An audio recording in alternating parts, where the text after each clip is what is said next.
বাংলাদেশের মানুষের জন্য, বাংলাদেশের ভবিষ্যৎ বিচারের দ্বার প্রান্তে এসে আমরা আপনাদের সামনে কথা বলতে দাঁড়িয়েছি। আমরা ইতিহাসের পাতা খুললে দেখতে পাই বিশ্বের দেশে দেশে স্বৈরশাসকের জন্ম হয়েছে। আমরা ইতিহাসের পাতা খুললে দেখতে পাই বিশ্বের দেশে দেশে ফ্যাসিস্টদের জন্ম হয়েছে। আমরা অ্যাডলফ হিটলারের নাম শুনেছি, আমরা মুসোলিনের নাম শুনেছি, আমরা ফ্রান্সিসকো ফ্রান্সের নাম শুনেছি, পিনোশের নাম শুনেছি, মার্কোসের নাম শুনেছি। এই সমস্ত ফ্যাসিস্ট এবং হিটলারদের, স্বৈরশাসকদের অনেকেই বিচারের মুখোমুখি হয়েছেন। গণতান্ত্রিক রাষ্ট্র ব্যবস্থায় জনগণের ম্যান্ডেট নিয়ে ব্রিটিশ সিংহাসনে বসেছিলেন, শাসকের আসনে বসেছিলেন। আপনার নাম শুনেছেন, অলিভার ক্রমওয়েলের নাম শুনেছেন। অলিভার ক্রমওয়েল 1649 সালে কিং ফার্স্ট চার্লসকে মৃত্যুদণ্ড দিয়ে জনগণের আস্থা অর্জন করেছিলেন, স্বৈরশাসক কিং ফার্স্ট চার্লসকে। এবং সেই অলিভার ক্রমওয়েলকেও পরবর্তীতে গণহত্যার দায়ে ব্রিটেনের ক্যাথলিকদেরকে নির্বিচারে হত্যার দায়ে এমনভাবে মৃত্যুদণ্ড দেওয়া হয়েছিল, এমনভাবে বিচারের মুখোমুখি করা হয়েছিল যে 1661 সালে অলিভার ক্রমওয়েল স্বাভাবিক মৃত্যুর পরে তার কবর থেকে তাকে তুলে এনে পচাগলা লাশ, সেই পচাগলা লাশকে ফাঁসির কাষ্ঠে ঝুলিয়ে জনসম্মুখে দেখানো হয়েছিল গণহত্যার, মানবতাবিরোধী বিরোধী অপরাধের শাস্তি কি হওয়া উচিত। এরপরের ইতিহাস, অলিভার ক্রমওয়েল তার পচাগলা দেহটাকে যখন কবরে পাঠিয়ে দিয়ে তার মাথার খুলির মধ্যে রড ঢুকিয়ে 20 বছর ওয়েস্টমিনস্টারে ঝুলিয়ে রাখা হয়েছিল। 300 বছর পরে ক্যামব্রিজের সাসেক্স বিশ্ববিদ্যালয়ের গেটে সেই লাশকে সমাধিত করা হয়েছিল। কারণ এইটা ব্রিটেন সরকার, আজকের যে ব্রিটেনের সভ্যতা, সেই সভ্যতার সোপানে যতগুলো ন্যায় বিচারের মানদণ্ড ছিল তার অন্যতম ছিল গণহত্যার বিরুদ্ধে আগামী ব্রিটেন যাতে তার মানুষকে এভাবে হত্যা করতে না পারে সেরকম একটি বিচার করেছিল অলিভার ক্রমওয়েলের বিচারের মধ্য দিয়ে। সেদিন অলিভার ক্রমওয়েলের সাথে তার আর 2 জন সহকর্মীকে ফাঁসির আদেশ দেওয়া হয়েছিল। তার একজন ছিলেন হেনরি আয়ারটন, আর একজন ছিলেন জন ব্রাডশ। আমাদের রাষ্ট্র অনেক এগিয়েছে, বিশ্ব সভ্যতা এগিয়েছে, প্রশ্ন উঠে এসেছে, মৃত্যুদণ্ডের বিরুদ্ধে কথা উঠেছে। আমরা আমাদের আইনে আমরা বলেছি যে হিনিয়াস ক্রাইম হয়েছে। আমরা হয়তো অলিভার ক্রমওয়েলের মতো এরকম নির্মম নিষ্ঠুর এভাবে লাশ ঝুলিয়ে রেখে কবর থেকে তুলে নিয়ে এসে ফাঁসি দেবই, এতটা অমানবিক আমরা নই। অ্যাট দি সেম টাইম আমাদের সামনে যে ইতিহাসের নির্মম হত্যাযজ্ঞ ঘটেছে জুলাই বিপ্লবের মধ্য দিয়ে, যে ইতিহাসের নির্মম যে হত্যাকাণ্ড ঘটেছে, সেই হত্যাকাণ্ডের আমরা বিচার চাইতে এসে রাষ্ট্রপক্ষের থেকে অবশ্যই আমরা সর্বোচ্চ শাস্তি চাই। সেই সর্বোচ্চ শাস্তিটা আমরা চাই আইনি পরিকাঠামোয়। আমরা যে উপাদান আপনাদের সামনে প্রসিকিউশনের পক্ষ থেকে আনবে, সেই উপাদান যদি আপনারা দেখেন সাক্ষ্য প্রমাণের ভিত্তিতে ন্যায় বিচারের স্বার্থে বাংলাদেশের আগামী প্রজন্মকে বসবাসের উপযোগী করে রাখার জন্য আপনারা যদি দেখেন একটি ন্যায় বিচার প্রতিষ্ঠা করতে যে এতগুলো মানুষের মৃত্যুর মধ্য দিয়ে যে বাংলাদেশ আমরা পেয়েছি, সেই বাংলাদেশ গড়ার জন্য, আগামী বাংলাদেশ গড়ার জন্য আমরা যদি সাক্ষ্য প্রমাণ উপস্থাপন করতে পারি, আপনারা ন্যায় বিচার করবেন এবং রাষ্ট্রের পক্ষ থেকে আমরা সেটা সব সময় দাবি জানাবো ট্রাইব্যুনালের কাছে। আজকের এই ট্রাইব্যুনাল যে মামলার বিচার করতে বসেছেন, এই মামলার বিচার প্রক্রিয়ায় বিগত 17 বছরে বাংলাদেশের মাটিতে খুন, গুম, পলিটিক্যাল পারসিকিউশন একটা কালচার চালু হয়েছিল। আজকে রাস্তায় কথা ওঠে, চায়ের দোকানে কথা উঠেছে, কে কার চেয়ে বড় খুনি ছিলেন। 72 থেকে 75 পর্যন্ত আওয়ামী দুঃশাসন আমরা দেখেছি, যখন প্রায় 30,000 তরতাজা যুবকদেরকে হত্যা করা হয়েছিল একটি রাজনৈতিক মতাদর্শ প্রতিষ্ঠা করার জন্য। প্রশ্ন উঠেছে 72 থেকে 75-এর যে শাসক ছিলেন উনি বড় খুনি ছিলেন, নাকি 2009 থেকে 2024 পর্যন্ত যিনি শাসক ছিলেন উনি বড় খুনি ছিলেন। প্রশ্ন এসেছে 72 থেকে 75 পর্যন্ত খুনের ধরন এবং 9 থেকে 24-এর খুনের ধরন একই প্যাটার্নের নাকি কোনো রকম এটাকে রিফাইনিং স্টেজে আমাদের সামনে এসেছে। এগুলো সবই অসুস্থ বিতর্কের একটি জায়গা। আমরা মনে করি বাংলাদেশের মানুষের জন্য, গণতন্ত্রের জন্য, বাংলাদেশের আগামী প্রজন্মের বসবাস করে দেওয়ার জন্য এমন একটি ন্যায় বিচার প্রতিষ্ঠা করা দরকার যে সমাজে খুনের রাজনীতি বন্ধ হবে। গত 24 বছরে মুক্তিযুদ্ধের চেতনার নামে যে রাজনীতি করা হয়েছে সেখানে বলা হয়েছে, দেওয়া হয়েছে মুক্তিযুদ্ধের চেতনা মানে দিনের ভোট রাতে করা, মুক্তিযুদ্ধের চেতনা মানে চাঁদাবাজি করা, মুক্তিযুদ্ধের চেতনা মানে লুটেরাদের প্রতিষ্ঠা করা, মুক্তিযুদ্ধের চেতনা মানে বিদেশে আমার দেশের লক্ষ লক্ষ টাকা, ডলার, পাউন্ড পাচার করে বেগম পাড়ায় বাড়ি বানানো। এমন একটি সমাজ ব্যবস্থার মধ্য দিয়ে একটি বৈষম্যহীন সমাজ প্রতিষ্ঠার জন্য জুলাই বিপ্লবের সময় যে আন্দোলনের সূচনা হয়েছিল শান্তিপূর্ণ আন্দোলন ছিল। দাবি উঠেছিল আমরা চাই এ সমাজ বৈষম্যহীন হোক, দাবি উঠেছিল এ সমাজ ন্যায় বিচার প্রতিষ্ঠা হোক, দাবি উঠেছিল এই সমাজে মানুষের অধিকার প্রতিষ্ঠা হোক, দাবি উঠেছিল এই সমাজে গণতন্ত্র প্রতিষ্ঠিত হোক।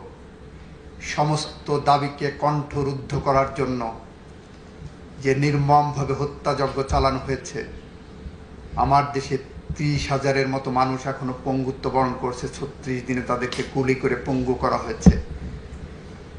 প্রায় 2,000-এর মতো মানুষকে স্বৈরাচার পালিয়ে গেছে।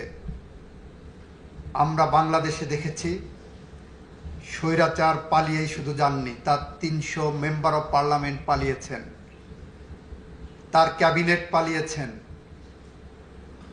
তার শপথবদ্ধ রাজনীতিবিদরা পালিয়ে। পৃথিবীচারদের কোনো সমিতি করা হয় তাহলে আজকে যে স্বৈরাচারের বিচারের মুখোমুখি এই রাষ্ট্র করেছে, যে খুনির বিচারের মুখোমুখি করেছে, সেই সমিতির সভাপতি হতে পারে। হিটলারের গোয়েবেলস যদি বেঁচে থাকতেন আজ, হয়তো ভাবতেন মিথ্যা কথা শেখার জন্য, মিথ্যা কথা বলার জন্য, মিথ্যা সংস্কৃতি চালু করার জন্য পিএইচডি করার প্রয়োজন।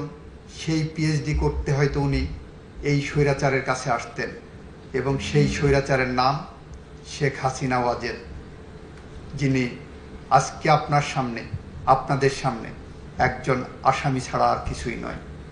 আমাদের এখানে ব্যক্তিগত কোনো আক্রোশ নাই, কারোর বিরুদ্ধে, কোনো ব্যক্তির বিরুদ্ধে আমাদের কোনো ক্ষোভ নাই। আমরা অপরাধের বিচারের জন্য আপনাদের কাছে এসেছি, এবং ঘটনাক্রমে সে অপরাধের সাথে যারা সম্পৃক্ত তারা ব্যক্তি, হয়তো আসবে অপরাধের সাথে সম্পৃক্ত কোনো রাজনৈতিক দলও আসতে পারে ভবিষ্যতে, আমরা জানি না। কিন্তু আমরা এতটুকু বলতে চাই, আমরা ন্যায় বিচার চাই, বাংলাদেশের মানুষের স্বপ্নের বিচার চাই, বাংলাদেশের মানুষের স্বপ্নের বাংলাদেশ চাই। যে বাংলাদেশ যদি আমরা গড়তে ব্যর্থ হই, তাহলে কবি হেলাল হাফিজের ভাষায় আমরা উত্তর পুরুষের ভীরু কাপুরুষের উপমা হয়ে থাকব। আমরা এই প্রজন্ম সেটা চাই না। আমরা চাই না বলেই আবু সাইদ মুগ্ধের রক্তের শপথ নিয়ে আমরা আপনাদের সামনে এসেছি।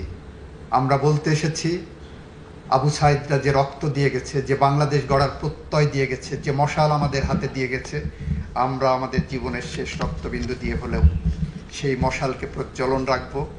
ন্যায় বিচার প্রতিষ্ঠার পথ সুগম করব।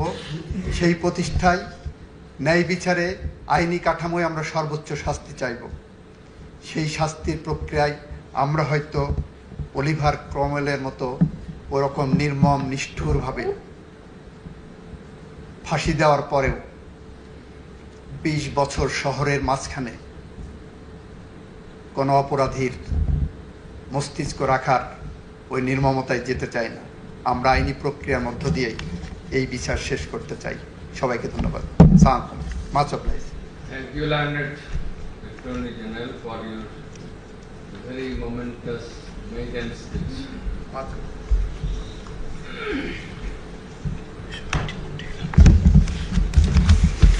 Item 1 for opening statement and examination of PWs.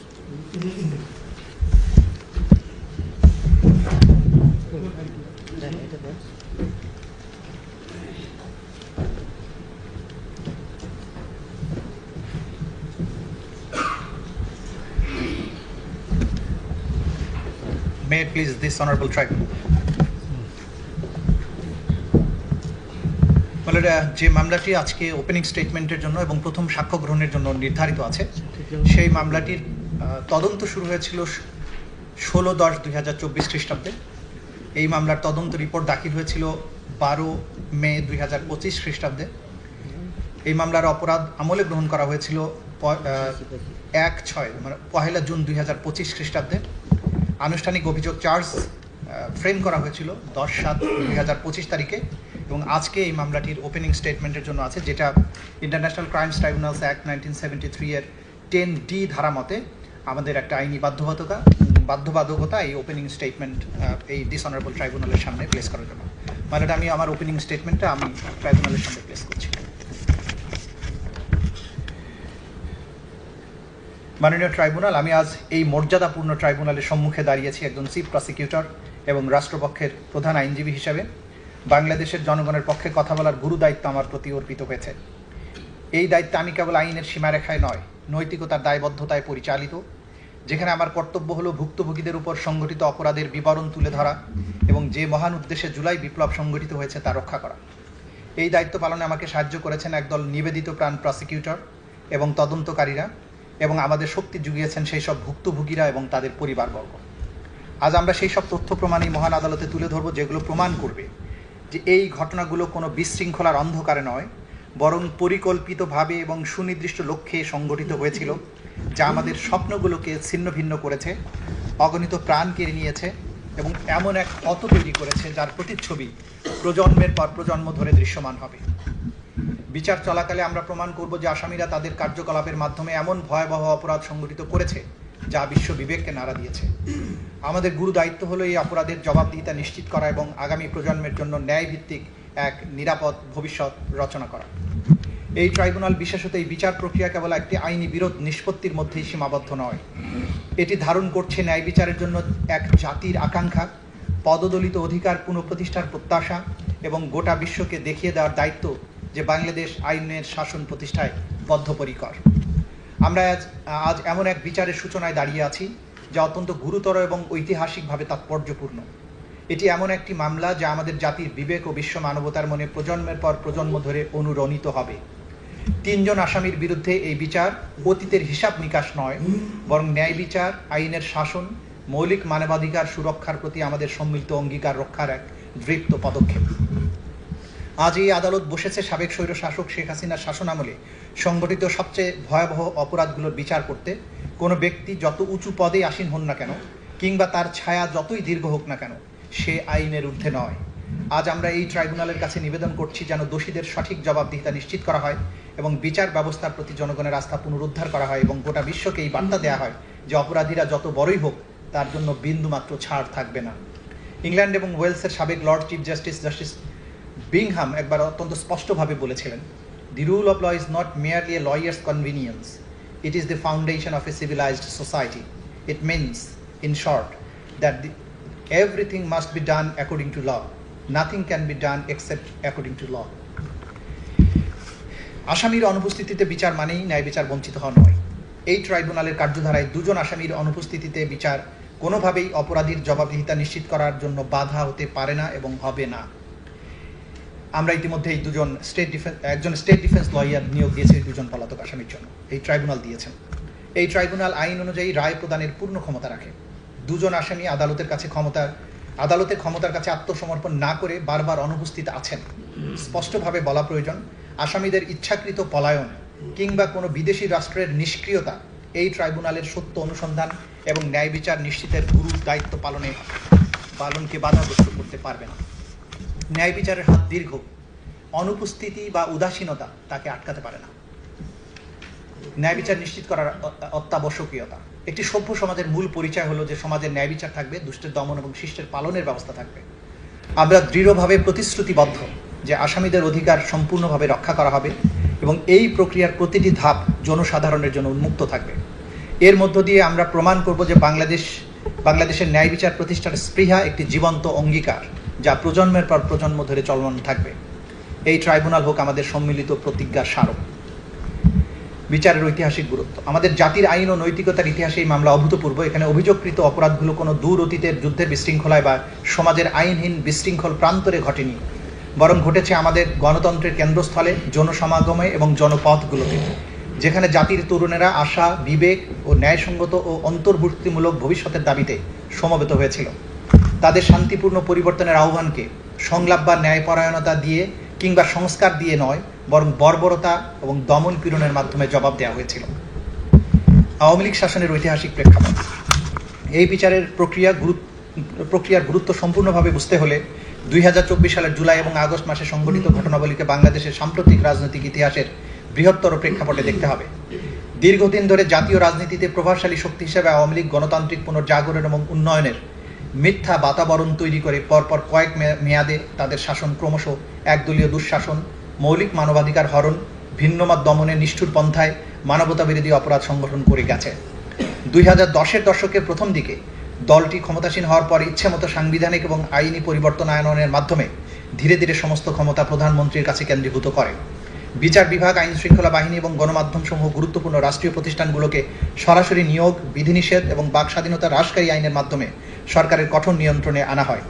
সংসদ এবং জনগণের ভেতরের সমালোচকরা ভয়ভীতি, আইনি হয়রানি অথবা রাজনৈতিক প্রক্রিয়া থেকে বহিষ্কারের শিকার হন। নাগরিক সমাজ এবং সাংবাদিকরা যদি সরকারের বিবৃতিকে প্রশ্নবিদ্ধ করতেন, তবে তাদেরকে নজরদারি, সেন্সরশিপ এবং নির্বিচার গ্রেপ্তারের হুমকির মুখে পড়তে হতো। ক্রমশ বিরোধী দলগুলো প্রতিদ্বন্দ্বিতাপূর্ণ নির্বাচন থেকে দূরে নিক্ষিপ্ত হয়।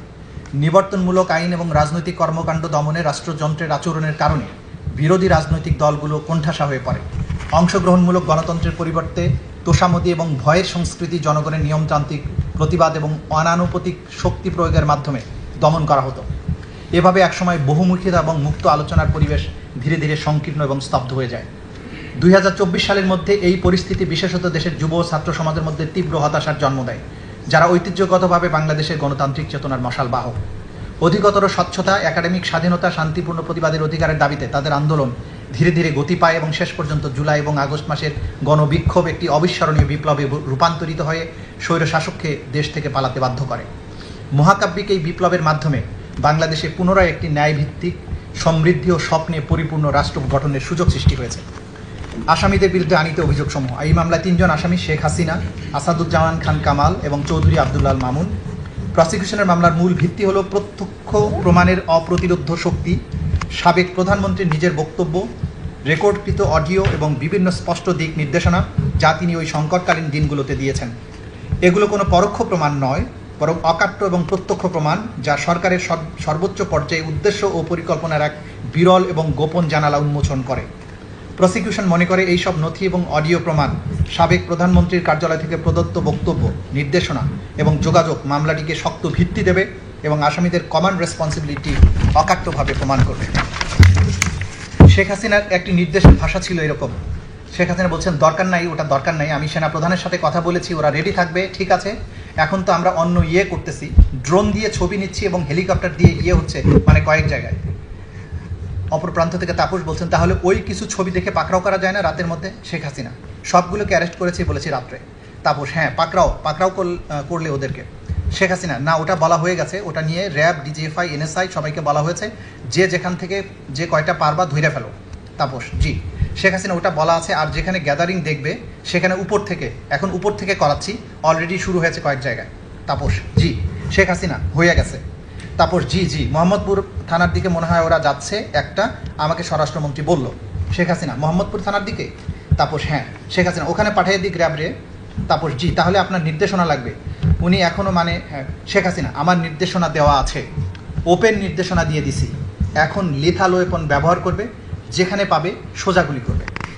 তদন্ত প্রতিবেদন এবং মৌখিক লিখিত প্রমাণ পর্যালোচনায় প্রাথমিকভাবে প্রমাণিত হয়েছে যে 2024 সালের 1 জুলাই থেকে 5 আগস্ট সময়ের মধ্যে প্রধানমন্ত্রী সরকারি বাসভবন থেকে শুরু করে সারা দেশব্যাপী আসামি শেখ হাসিনা, আসাদুজ্জামান খান কামাল, চৌধুরী আব্দুল মামুন এবং আন্তর্জাতিক অপরাধ ট্রাইব্যুনাল আইন 1973-এর 3(2)(a) GH ধারা এবং 4(1), 4(2), 4(3) ধারার অধীনে মানবতা বিরোধী অপরাধ সংগঠন করেছে, যা এই আইনের 20(2) এবং 20(ক) ধারায় দণ্ডনীয়। প্রসিকিউশন এই ট্রাইব্যুনালে প্রমাণ করবে যে 2024 সালের জুলাই এবং আগস্ট মাসে ক্ষমতাসীন আওয়ামী লীগ সরকার শান্তিপূর্ণ ছাত্র জনতার আন্দোলন এবং রাজনৈতিক ভিন্ন মতাবলম্বীদের দমন ও নির্যাতনের লক্ষ্যে টার্গেট করে বৈষম্য বিরোধী ছাত্র আন্দোলনে অংশগ্রহণকারী নিরীহ ও নিরস্ত্র ছাত্র জনতা, বিরোধী রাজনৈতিক দলের নেতাকর্মী, বিশেষ করে বিএনপি, জামাত এবং অন্যান্য দলের সাথে সম্পৃক্ত ব্যক্তিবর্গ এবং সাধারণ জনগণ যারা এই আন্দোলনে অংশ নিয়েছিল তাদের উপর নানাবিধ হামলা, নির্যাতন, দমননীতি, গণগ্রেপ্তার, আইনি হয়রানি, ভয়ভীতি প্রদর্শন, সহিংসতা চালায়।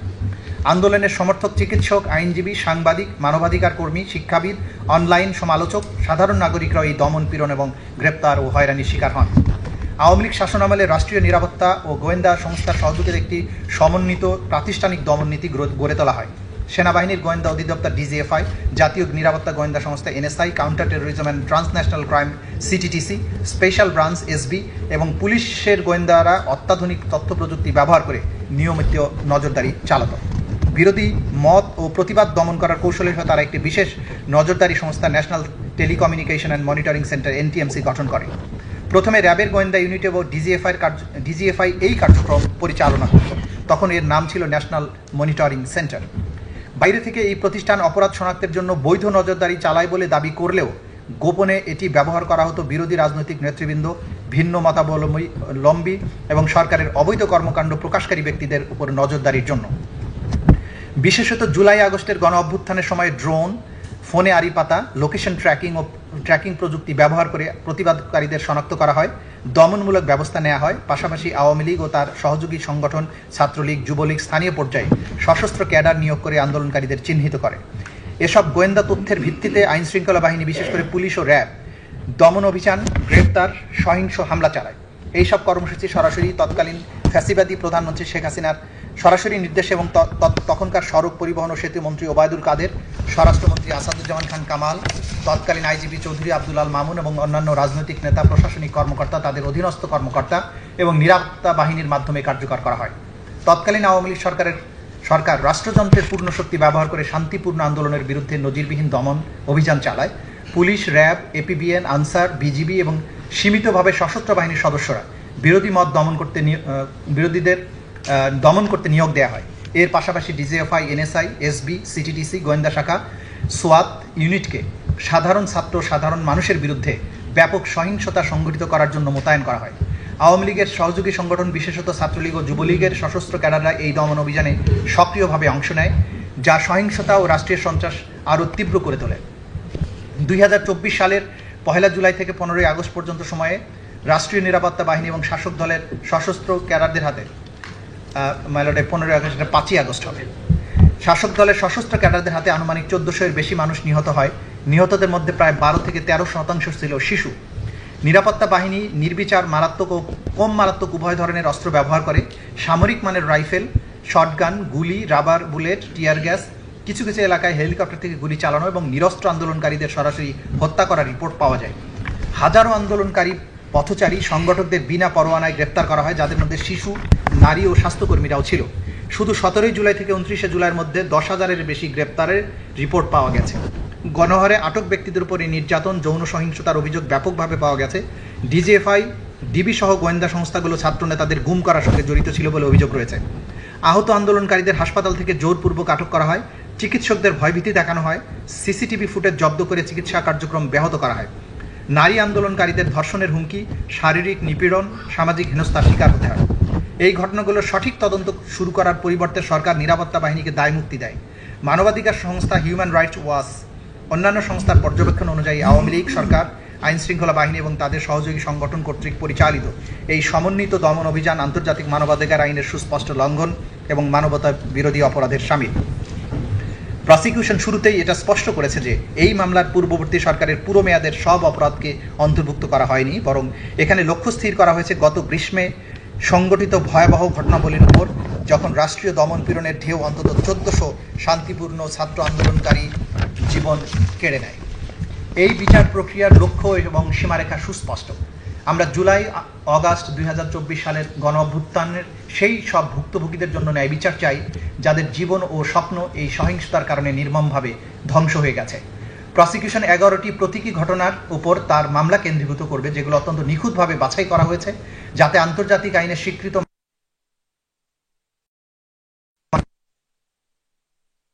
দেখাবে যে বেসামরিক জনগণের উপরে সংঘটিত আক্রমণগুলো ছিল ব্যাপক মাত্রার, পদ্ধতিগত এবং সুনির্দিষ্টভাবে পরিকল্পিত। প্রতিটি ঘটনা হবে একটি দৃষ্টিকোণ, যার মাধ্যমে ট্রাইব্যুনাল দেখতে পাবেন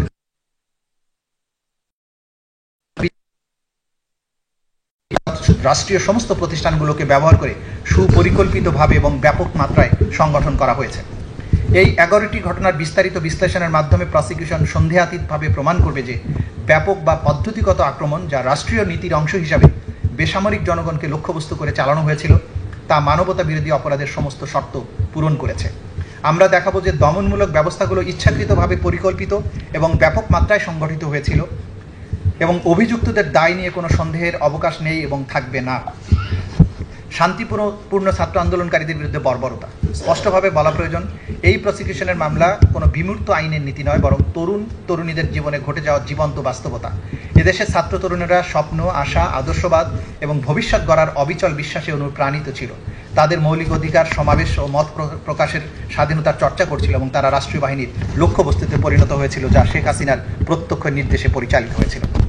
আসামিদের বিরুদ্ধে গৃহীত প্রমাণ শুধু বিশ্বাসযোগ্যই নয়, বরং তা অকাট্য, স্বতন্ত্র ব্যাখ্যার ঊর্ধ্বে। এই ট্রাইব্যুনালের সামনে যে প্রমাণ উপস্থাপন করা হবে তা অস্পষ্ট তথ্যের বিচ্ছিন্ন কোনো টুকরা নয়, বরং এক অবিচ্ছিন্ন ও সুদৃঢ় প্রমাণ শৃঙ্খল, যার প্রতিটি অংশ পরবর্তী অংশকে আরও শক্তিশালী করে। এই প্রমাণের সার্বিকতা, চাক্ষুষ সাক্ষ্য, ডিজিটাল রেকর্ড, সরকারি যোগাযোগ এবং ফরেনসিক প্রতিবেদন এতটাই স্পষ্ট এবং শক্তিশালী যে এতে কোনো সন্দেহের অবকাশ নেই। এই নিঃসন্দেহ এবং অকাট্য প্রমাণই সন্দেহাতীতভাবে প্রমাণ করবে শেখ হাসিনার অপরাধ এবং সহ আসামিদের দায়বদ্ধতা। প্রধান প্রমাণাবলী যেগুলো আমরা এই ট্রাইব্যুনালের সামনে উপস্থাপন করব সেগুলো হচ্ছে চাক্ষুষ সাক্ষ্য। বহু ছাত্র, শিক্ষক এবং প্রত্যক্ষদর্শী সাক্ষ্য দেবেন যে আইন শৃঙ্খলা রক্ষাকারী বাহিনীর সমন্বিত অভিযানে কিভাবে শান্তিপূর্ণ সমাবেশে অতিরিক্ত শক্তি প্রয়োগ করা হয়।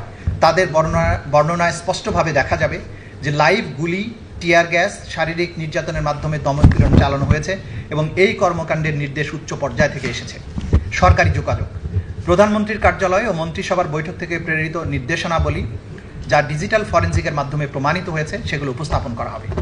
এই নথিগুলো প্রমাণ করবে যে জনগণকে দমন এবং সমাবেশ ভাঙার নির্দেশ এবং মারণাস্ত্র, হেলিকপ্টার, ড্রোন ব্যবহার করে বিক্ষোভকারীদের হত্যার নির্দেশ সরাসরি শেখ হাসিনা কর্তৃক এবং তার অনুমোদনে দেয়া হয়েছিল।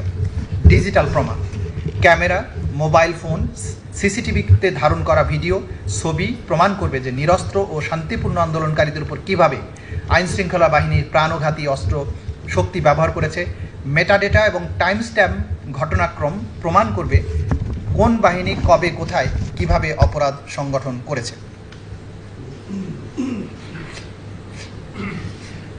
মেডিকেল এবং ফরেনসিক প্রতিবেদন, ময়নাতদন্ত হাসপাতালের রিপোর্টে ছাত্রদের উপর চালানো ভয়াবহ সহিংসতার প্রমাণ রয়েছে।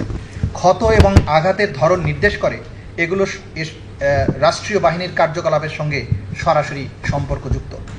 এছাড়াও তদন্তে গৃহীত প্রমাণের মধ্যে রয়েছে জব্দকৃত নথি, সংবাদপত্র, ভিডিও ফুটেজ, অডিও ক্লিপ, বিশেষজ্ঞদের মতামত নিহতদের পরিবার, আহত ব্যক্তি ও প্রত্যক্ষদর্শীদের সাক্ষ্য এবং গুরুত্বপূর্ণ উপকরণ, যেমন 14 জুলাই 2024 খ্রিস্টাব্দে শেখ হাসিনার উস্কানিমূলক বক্তব্য, শেখ হাসিনা ও ফজলে নূর তাপসের মধ্যে ফোনালাপ, শেখ হাসিনা ও ঢাকা বিশ্ববিদ্যালয়ের তৎকালীন ভাইস চ্যান্সেলরের মধ্যে ফোনালাপ, তৎকালীন ডিএমপি কমিশনারের ওয়্যারলেস বার্তার সিডি, আসামি আসাদুজ্জামান খান কামাল এবং চৌধুরী আব্দুল আল মামুন কর্তৃক হাসিনার আদেশ বাস্তবায়নের কার্যবিবরণী। তদন্তে প্রমাণিত হয়েছে যে তৎকালীন প্রধানমন্ত্রী শেখ হাসিনা, তৎকালীন স্বরাষ্ট্রমন্ত্রী আসাদুজ্জামান খান কামাল, তৎকালীন আইজিপি চৌধুরী আব্দুল আল মামুন 2024 সালের 1 জুলাই থেকে 5 আগস্ট পর্যন্ত সময়ে ইচ্ছাকৃতভাবে এবং সম্পূর্ণ জ্ঞাতসারে শান্তিপূর্ণ, নিরীহ এবং নিরস্ত্র ছাত্রদের বিরুদ্ধে দেশব্যাপী ব্যাপক মাত্রায় ও পদ্ধতিগত ওয়াইড স্প্রেড অ্যান্ড সিস্টেম্যাটিক হামলা চালায়। এর মধ্যে ছিল প্রাণঘাতী অস্ত্র, হেলিকপ্টার, ড্রোন এবং অন্যান্য মারণাস্ত্রের ব্যবহার, উস্কানি, ষড়যন্ত্র ও পরিকল্পিতভাবে ছাত্র আন্দোলন দমন, 1400-এর বেশি মানুষকে হত্যার চেষ্টা, হাজারো ছাত্রকে গুরুতর আহত ও পঙ্গু করা, বেআইনি আটক, নির্যাতন, মিথ্যা মামলা, অপহরণ, মৃত ও আহতদের পুড়িয়ে ফেলা, চিকিৎসা সেবা বাধাগ্রস্ত করা, জানাজা ও দাফন প্রতিরোধ করা, চিকিৎসকদের উপরে চাপ সৃষ্টি করে মৃত্যুর কারণ বিকৃত করা, অজ্ঞাত লাশ হিসেবে দাফন বাধ্য করা, জোরপূর্বক স্বীকারোক্তি আদায়, হাসপাতালে আহতদের উপর পুনরায় হামলা, নারী আন্দোলনকারীদের উপরে যৌন সহিংসতা।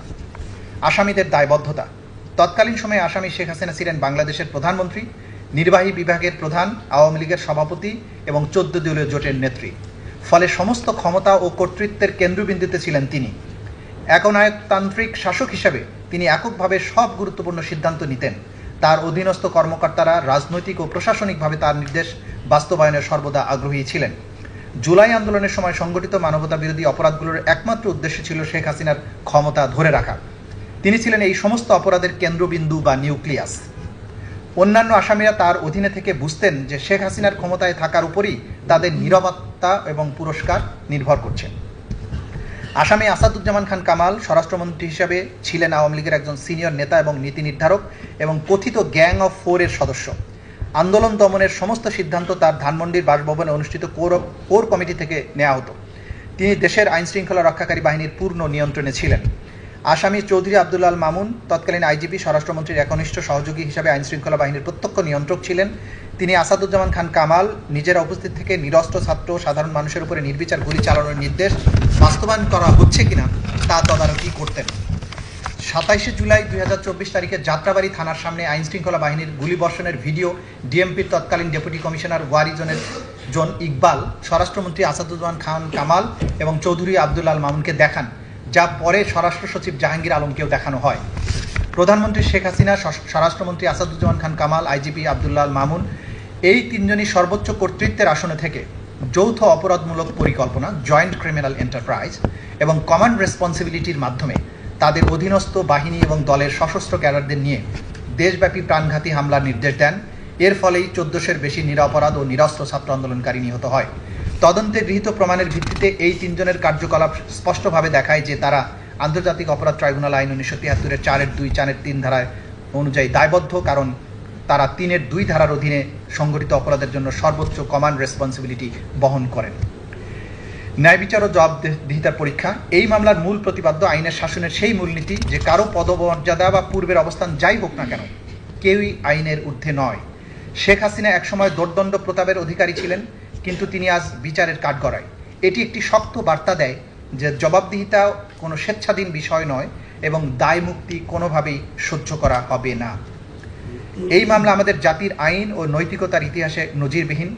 যুদ্ধ বা বিশৃঙ্খলার সময়ে সংগঠিত অপরাধের বিপরীতে এই অভিযোগগুলো দেশের গণতন্ত্রের কেন্দ্রস্থলে সংগঠিত ভয়াবহ ক্ষমতার অপব্যবহারের উপরে কেন্দ্রীভূত, যেখানে নাগরিকরা, বিশেষত ছাত্ররা শান্তিপূর্ণভাবে উন্নত ভবিষ্যতের প্রত্যাশায় রাজপথে শান্তিপূর্ণ বিক্ষোভে নেমেছিল। প্রসিকিউশনের মূল অভিযোগের কেন্দ্রে রয়েছে শান্তিপূর্ণ বিক্ষোভে অংশ নেওয়া ছাত্রদের বিরুদ্ধে সংগঠিত ভয়াবহ অপরাধ, যেসব ছাত্র জাতির বিবেক ও আকাঙ্ক্ষার প্রতীক। এই মামলা সমাবেশ, মত প্রকাশ, শান্তিপূর্ণ প্রতিবাদের অধিকারের মৌলিক গুরুত্বকে তুলে ধরে। যখন রাষ্ট্রীয় কর্মকর্তারা বিশেষ করে সর্বোচ্চ পদ থেকে এই অধিকার লঙ্ঘন করে, তখন তা গণতন্ত্র এবং আইনের শাসনের গুরুতর ভাঙনকে নির্দেশ করে। এই বিচার অতীতের হিসাব মেটানো নয়, এটি বিচার ব্যবস্থার জন্য জনগণের আস্থা পুনঃস্থাপনের একটি প্রক্রিয়া। সবচেয়ে ক্ষমতাবান ব্যক্তিদেরও জবাবদিহিতার আওতায় এনে ট্রাইব্যুনাল প্রমাণ করতে পারে যে ন্যায় বিচার নিরপেক্ষ, দৃঢ় এবং অনিবার্য। শেখ হাসিনা অভিযুক্ত হলেও এই বিচার প্রক্রিয়া তাকে এবং তার দুই সহ আসামিকে ন্যায়সঙ্গত বিচার নিশ্চিত করবে এবং বিচার জাতীয় আন্তর্জাতিক স্ট্যান্ডার্ড মেনে পরিচালিত হবে। এর ফলে ন্যায় বিচারের নীতির প্রতি অঙ্গীকার আরও সুদৃঢ় হবে। সবশেষে এই মামলা প্রজন্মের পর প্রজন্ম ধরে মানবাধিকার, গণতন্ত্র, ন্যায় বিচারের পক্ষে এক অটল সংগ্রামের সাক্ষ্য হয়ে থাকবে। এটি হবে জাতির নৈতিক এবং আইনি অগ্রগতির এক মানদণ্ড এবং সেই সব দেশের জন্য আলোকবর্তিকা যারা জবাবদিহিতা ও ন্যায় বিচার নিশ্চিত করার ক্ষেত্রে চ্যালেঞ্জের মুখোমুখি। এই মামলাটি শুধুমাত্র নির্দিষ্ট অভিযোগের নিষ্পত্তির জন্যই গুরুত্বপূর্ণ নয়, বরং ন্যায় বিচার, গণতন্ত্র ও মানবিক মর্যাদার সেই মূল্যবোধকে প্রতিষ্ঠার জন্য গুরুত্বপূর্ণ যা জাতীয় ও আন্তর্জাতিক আইনের কেন্দ্রবিন্দু। নুরেমবার্গ ট্রায়ালে বিচারপতি রবার্ট এইচ জ্যাকসন এই বলে সতর্ক করেছিলেন যে the ultimate step in avoiding periodic wars which are inevitable in a system of international lawlessness is to make statesmen responsible to law. The wrongs which we seek to condemn and punish have been so calculated, so malignant and so devastating that civilization cannot tolerate their being ignored because it cannot survive their being repeated. মাননীয় tribunal, এখন আমি এই ট্রাইব্যুনালের সামনে দুটো video clip উপস্থাপনের জন্য অনুমতি প্রার্থনা করছি।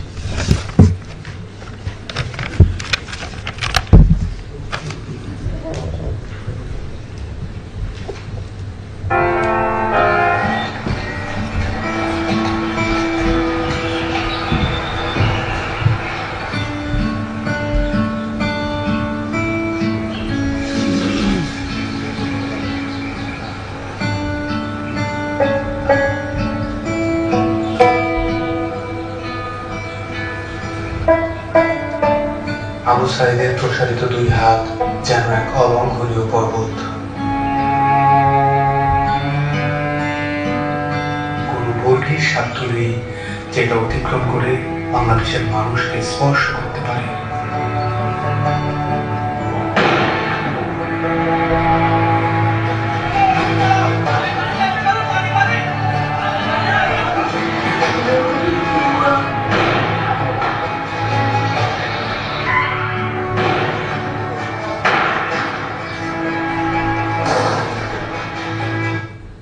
My train is coming in 2 minutes. Enough time to lower my rent by 5,000 euros. I mean, check it out.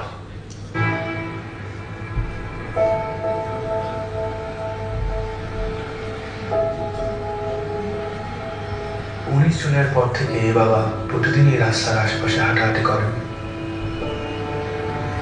কখনো আবার নির্বাক দাঁড়িয়ে থাকেন। উনি সামনের দিকে তাকিয়ে থাকেন, কিন্তু আসলে কোনো দিকেই তাকান না।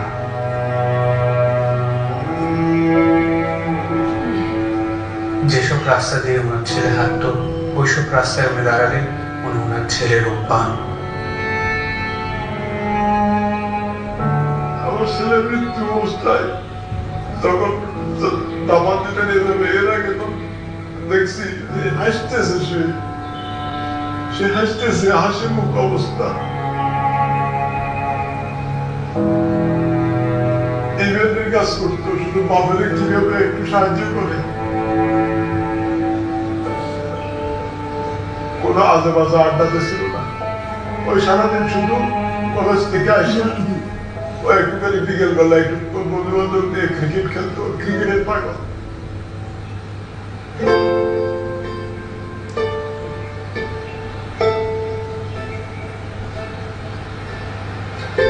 আমার পায়ের বাতাস এরকম একটা অনুভূতি হতো, কিন্তু আমি যখন হাত দিতাম তখন থেকে আমার পায়ের পাতা নেই, এরকম একটা প্রচুর অনুভূতি হতো। আমি অনেক কান্না করতাম। এই ব্যথার চেয়ে আমার ওই অনুভূতিগুলো আমার বেশি হতো যে আমার পা আছে। আমি যখন হাত দিই তখন থেকে আমার পা নেই।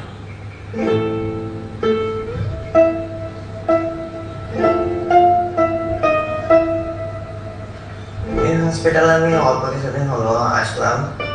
পা দিয়ে নতুন ভাবে হাঁটা শিখতে আসছি। মানে ছোটবেলায় যেভাবে হাঁটা শিখেছে মা, ওই রকম এখানে হাঁটা শিখাচ্ছে আর কি। এই ছবিটা 18 জুলাই আমার আন্টি নাজির খান ফেসবুকে পোস্ট করেছিল।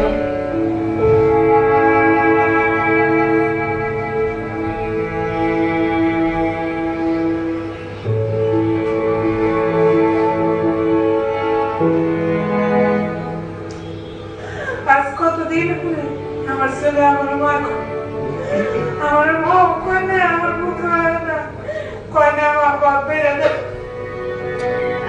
আমার সন্তান যারা যেভাবে মানছে আল্লাহ তাদের বিচার করুন।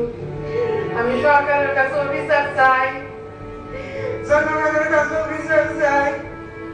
আমার সন্তান মারছে, হাজার হাজার মায়ের বুক খালি করছে, যে খালি করছে তারও বিচার করুক আল্লাহ। কতটা তুমি হারালে বন্ধু,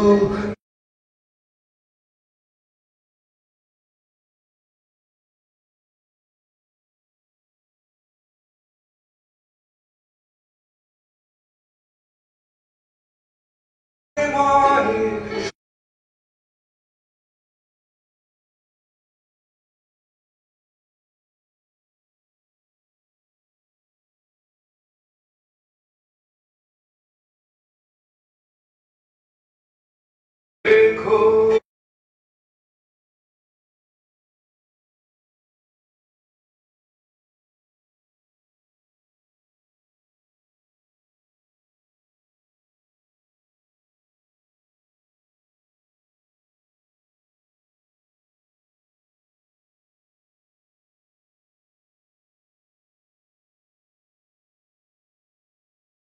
বাংলাদেশ করার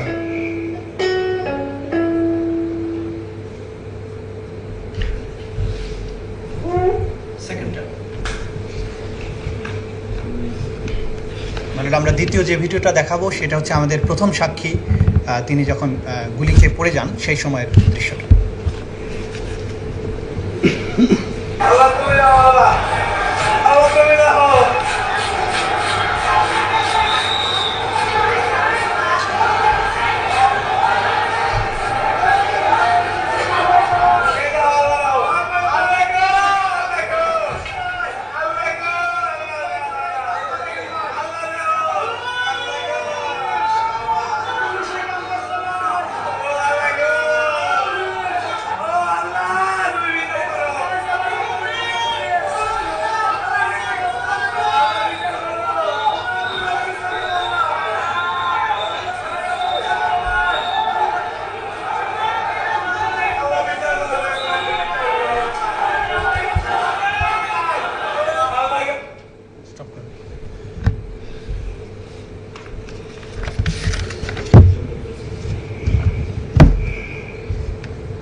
ন্যায় বিচার এবং আইনের শাসন চিরজীবী হোক, এই লক্ষ্য নিয়ে আমার ওপেনিং স্টেটমেন্ট এখানে শেষ করছি। এবং আজকে এতক্ষণ লাইভ চলছিল মাইলট, আমরা মনে করি যে সাক্ষীর নিরাপত্তার স্বার্থে পরবর্তী অংশ যেটা সাক্ষীর জবানবন্দি যেটা হবে সেটা লাইভ না হওয়া দরকার।